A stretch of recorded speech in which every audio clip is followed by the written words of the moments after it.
Uma questão que queria que vocês falassem, refletíssemos um bocadinho em conjunto, tem a ver com esta aparente necessidade de legitimação que algum cinema português procura, ou não é o cinema português que procura, reformulo.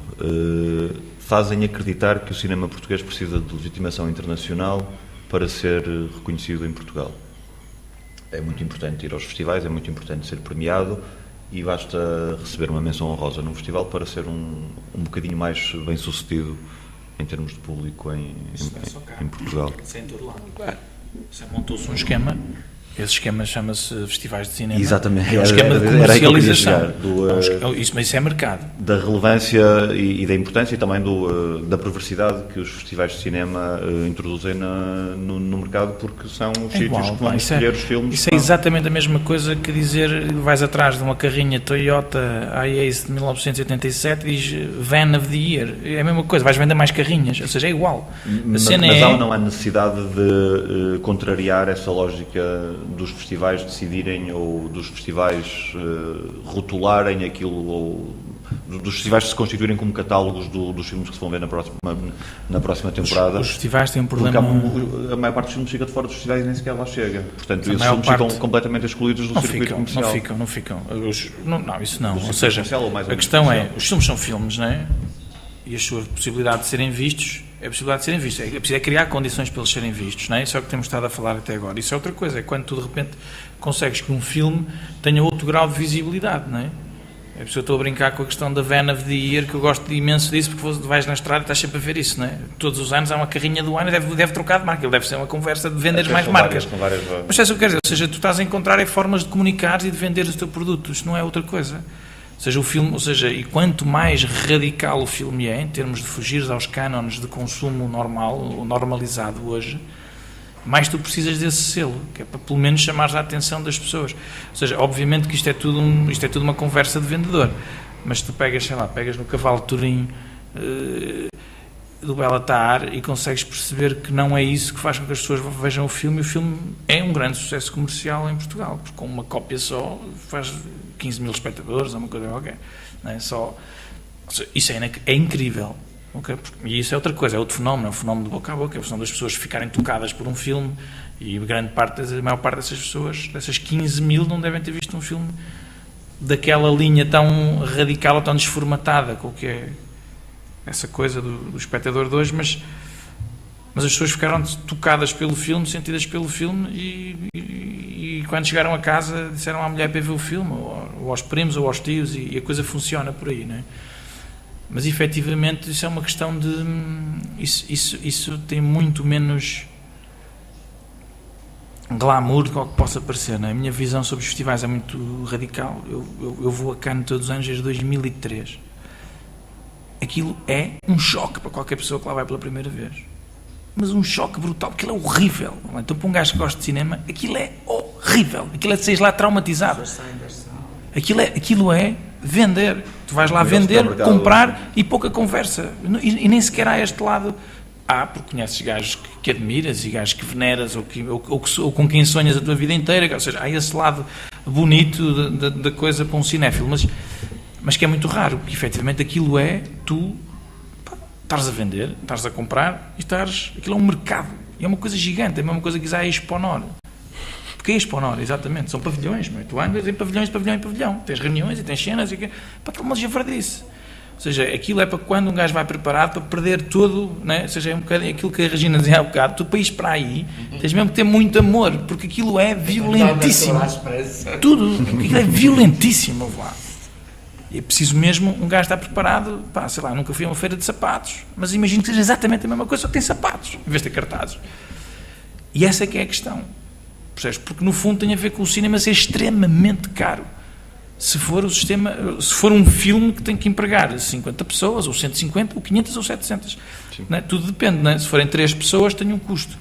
E é isso que é hoje facilmente questionável, porque hoje há outras formas de produção, as coisas diminuíram um bocadinho, de dimensão. Há filmes que terão sempre essa necessidade megalómana de produção e outros que não. Mas essa mudança também devia fazer com que os filmes fossem mais facilmente visionados e mais facilmente exibidos.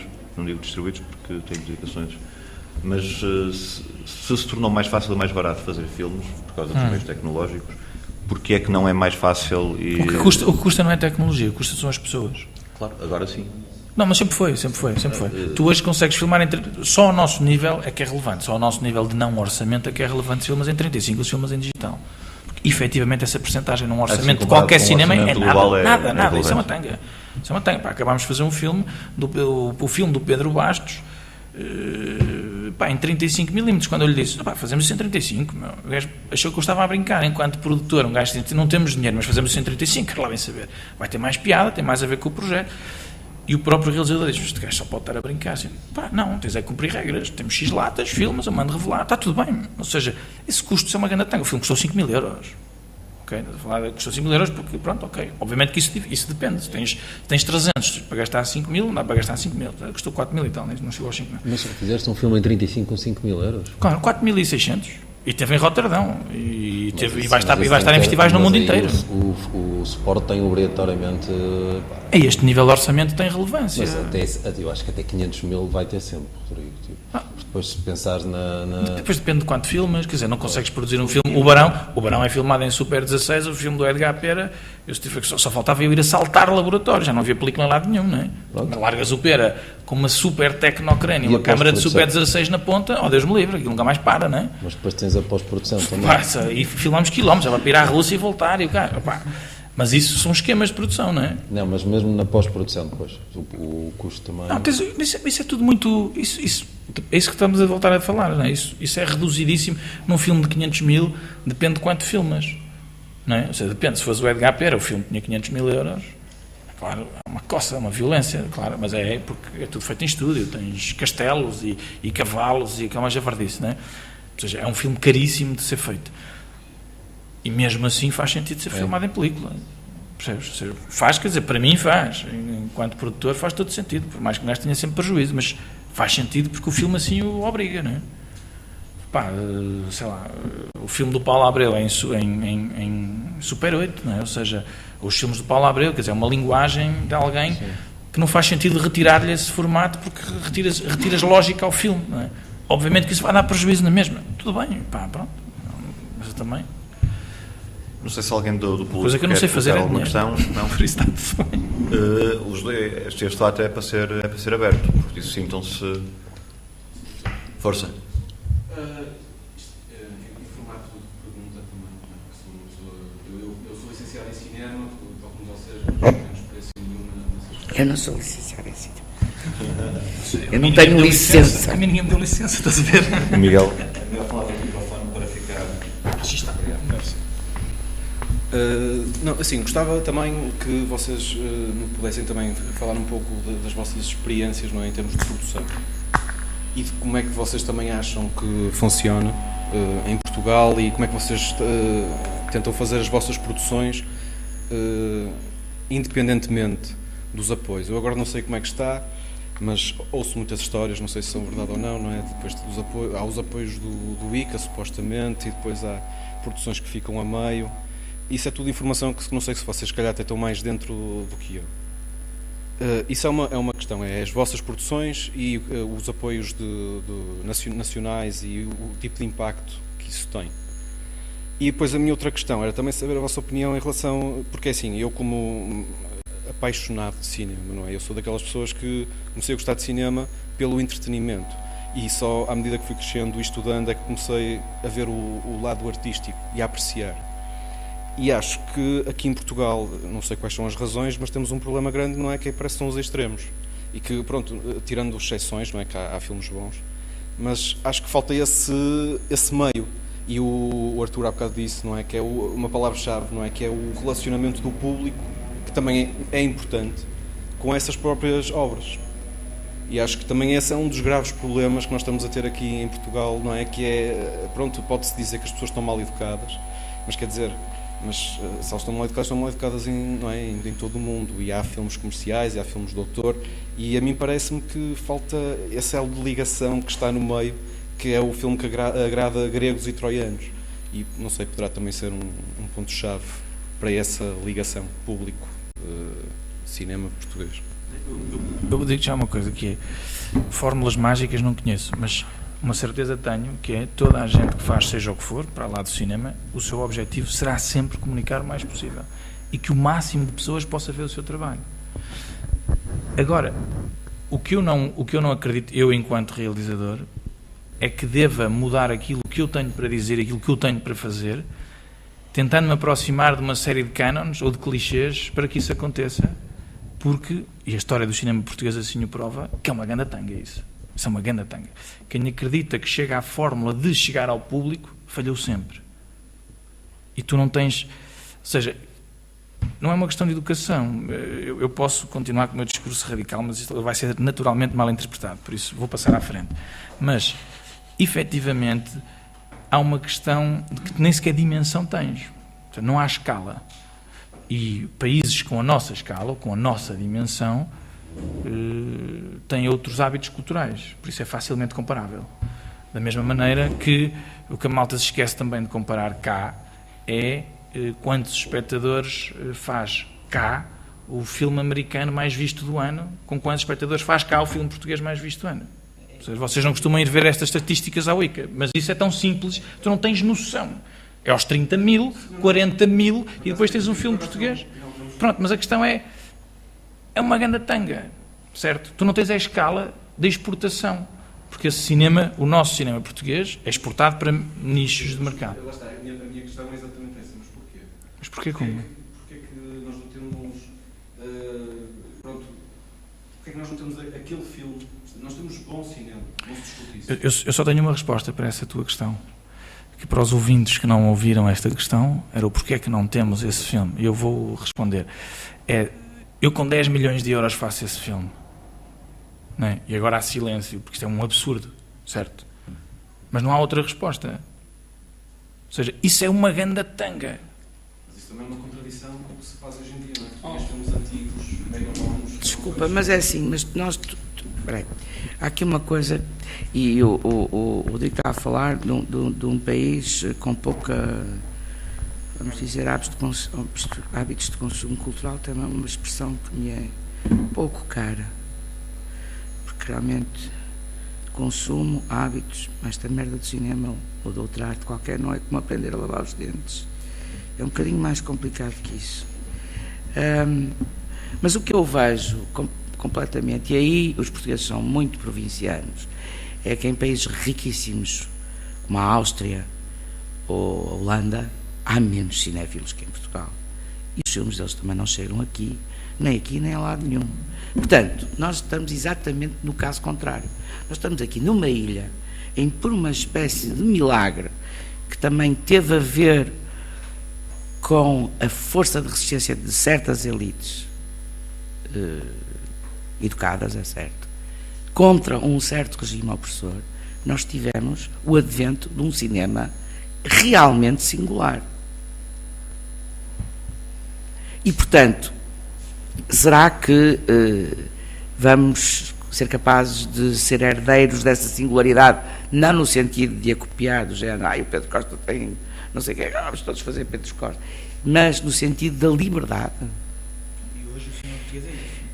A questão é essa, somos, quer dizer, a liberdade está aí, parece, ao que dizem, é bem assim, quer dizer, por acaso é cómico, eu estou aqui numa sala, onde há uns anos atrás, um senhor que agora é candidato à Câmara do Porto, num fozeiro aí de um Santana Lopes, se recusou a sentar à minha mesa porque disse que eu era terrorista. Portanto, isto dá-nos a medida da liberdade em que nós estamos, é mais ou menos isto. Portanto, liberdade e democracia. Bom, mas passando à frente. Será que nesta, digamos, situação de suposta fruição da liberdade nós somos verdadeiramente livres? Ou será que a liberdade mete um medo, um cagaço de caraças? E nós somos muito pouco livres. Para responder à tua pergunta de como é que eu faço filmes, eu faço filmes da seguinte maneira. Vou dar 2 exemplos, porque eu já fiz muitos e são todos muito pequeninos, portanto não interessam nem ao menino justo, estamos aqui a falar disso, mas só para não ficar assim silenciado. Por exemplo, o último que acabei, que mostrei anteontem, chama-se Pequenos Teatros de Rua na minha cidade morta. Eu há uns anos atrás, muitos anos atrás, fiz um filme sobre o Porto, que era só filmar as salas de jantar das pessoas. Não era a sala de jantar, era o sítio que as pessoas abriam aos visitantes da casa. Queria fazer uma espécie de museu do Porto visto por dentro. Todas as salas onde as pessoas eram recebidas. Pronto. chamava-se Casa Mãe Natureza Morta.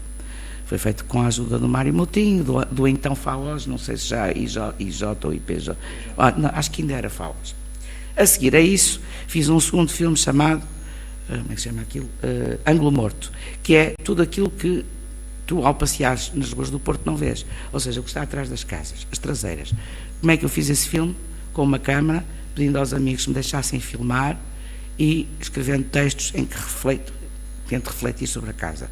O último filme que fiz, que misturei há pouco tempo, chama-se, tal título grande que eu disse, Pequenos Teatros de Rua na Minha Cidade Quase Morta, é sobre montras do Porto e sobre a forma como esta cidade de tradição burguesa e comercial encena a riqueza nas suas montras. E depois isso é um bocadinho inquietante, porque obviamente a cidade está cada vez mais pobre, e portanto também há um lado muito pindérico nisso. É isso. E o filme é montado sobre uma espécie de variação que eu pedi ao Pedro Moura que me compusesse e interpretasse de guitarra portuguesa. Pronto, é tão simples como isto, não teve mais nada, é o Pedro Moura a tocar guitarra. Por acaso pediu à filha Bruna, que tem pai 13 anos, que pudesse um bocadinho de violoncelo lá pelo meio. O Pedro Moura é meu amigo, nós fazemos música, ele já esteve nos Tigres, não sei o quê. Eu tenho uma câmara que é uma câmara de merda, mas eu gosto de câmaras de merda, e fui filmar as montras, é a coisa mais simples deste mundo. Eu queria filmar as montras e os reflexos, ou seja, ao mesmo tempo o que está lá exposto e o reflexo. E pronto, isto é uma trilogia. Não interessa nem ao menino, mas é uma trilogia. Bom, outro exemplo completamente diferente. Eu tenho ido muitas vezes a Viana do Alentejo, tenho lá uma amiga, e apeteceu-me filmar as árvores e apeteceu-me filmar uma pessoa. Fiz o filme com uma câmara, que me emprestaram, e depois o meu grande prazer foi mostrar o filme às pessoas de Viana do Alentejo, ao ar livre, no castelo, fazer lá uma parede branca. Fui ao supermercado que se chama Ecomarché, com um papelinho, pus-me lá à porta, fui dando às pessoas o papelinho, venha não sei o quê, fui às tascas, às coisas não sei o quê, nessa noite fiz sala cheia, uma glória do caraças, as pessoas vieram, e o que é bonito aí é outra coisa, é tu dares às pessoas uma imagem do sítio onde elas estão. Isso é altamente comovente. Altamente comovente. As pessoas descobrirem o ecossistema de um olival que está ali à porta de casa, mas que é um verdadeiro património, tão bonito como uma catedral, mas está ali, que já não olhas, é uma coisa de graças. E eu para isso dou o cu e 3 tostões, não quero dinheiro de ninguém. O meu cinema será tanto mais livre, quanto mais pessoas livres houver a fazer cinema. E eu terei tantos mais espectadores, quanto mais houver pessoas livres, é evidente. Não tem outra hipótese. É assim, eu não posso tudo sobre isto, aquilo que eu posso, que é pouco, eu tento fazer. Não digo que é para amanhã, é para hoje.